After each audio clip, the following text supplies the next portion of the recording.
বাংলাদেশের রাজনীতির ইতিহাসে বাংলাদেশের নির্বাচনের ইতিহাসে অনেক ইশতেহার দেখে থাকি, সেটা যতটুকু বাস্তব হোক কিংবা না হোক, আমরা সেটা ভেঙে বেরিয়ে আসতে চেয়েছি। এই ইশতেহারের মধ্য দিয়ে আগামী 5 বছরে যতটুকু বাস্তবায়ন সম্ভব এবং যতটুকু আমরা বাস্তবায়ন করতে পারবো বলে আমরা বিশ্বাস করি, ততটুকুই প্রমিস করতে চাই। গণতন্ত্র, সাম্য এবং মানবিক মর্যাদা এবং জনকল্যাণমুখী একটি রাষ্ট্র প্রতিষ্ঠা করতে ব্যর্থ হয়েছে। এই ব্যর্থতা এবং এই বাস্তবতা স্বীকার করাই আমাদের রাষ্ট্র সংস্কারের প্রথম ধাপ বলে আমরা মনে করি। দীর্ঘদিনের দলীয়করণ, ক্ষমতার কেন্দ্রীকরণ ও বিচারহীনতা রাষ্ট্রীয় প্রতিষ্ঠানকে দুর্বল করেছে। এর ফলে নাগরিক অধিকার সংকুচিত হয়েছে এবং শাসন ব্যবস্থায় জবাবদিহিতা ভেঙে পড়েছে, যার পরিণতি ছিল একটি ফ্যাসিবাদী কাঠামোর উত্থান।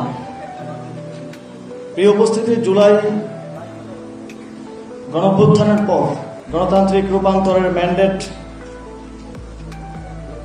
জনগণের আকাঙ্ক্ষা এবং গণঅভ্যুত্থান ছিল জনগণের স্পষ্ট বার্তা রাষ্ট্রকে আগের কাঠামোতে চালানোর বিপক্ষে এবং একটি নতুন গণতান্ত্রিক রূপান্তরের মাধ্যমে রাষ্ট্রের পুনর্গঠন এবং পুনর্বিন্যাস। জাতীয় নাগরিক পার্টি বিশ্বাস করে মৌলিক ও কাঠামোগত সংস্কার ছাড়া স্থায়ী গণতান্ত্রিক রূপান্তর সম্ভব নয়। সেকেন্ড রিপাবলিক কোনো স্লোগান নয়, এটি একটি জবাবদিহিতামূলক, অন্তর্ভুক্তিমূলক ও মানবিক রাষ্ট্র প্রতিষ্ঠার অঙ্গীকার। সংগ্রামী উপস্থিতি, আমরা বাংলাদেশের রাজনীতির ইতিহাসে বাংলাদেশের নির্বাচনের ইতিহাসে অনেক ইশতেহার দেখে থাকি।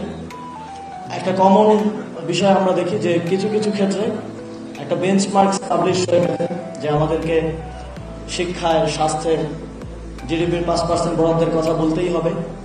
সেটা যতটুকু বাস্তব হোক কিংবা না হোক, আমরা সেটা ভেঙে বেরিয়ে আসতে চেয়েছি। আমরা বাস্তবতার নিরিখে এই ইশতেহারের মধ্য দিয়ে আগামী 5 বছরে বাস্তবতার ভিত্তিতে যতটুকু বাস্তবায়ন সম্ভব এবং যতটুকু আমরা বাস্তবায়ন করতে পারবো বলে আমরা বিশ্বাস করি, ততটুকুই বাংলাদেশের মানুষকে প্রমিস করতে চাই। এবং আমরা কোনো অবাস্তব নাম্বার কিংবা কথা বলতে চাই না। আমাদের ট্যাক্স টু জিডিপি রেশিও 6.5 থেকে 7.5%-এর মধ্যে বর্তমানে আছে। আমরা যদি এখন কমিট করি যে আগামী 5 বছরের মধ্যে আমরা শিক্ষায় এবং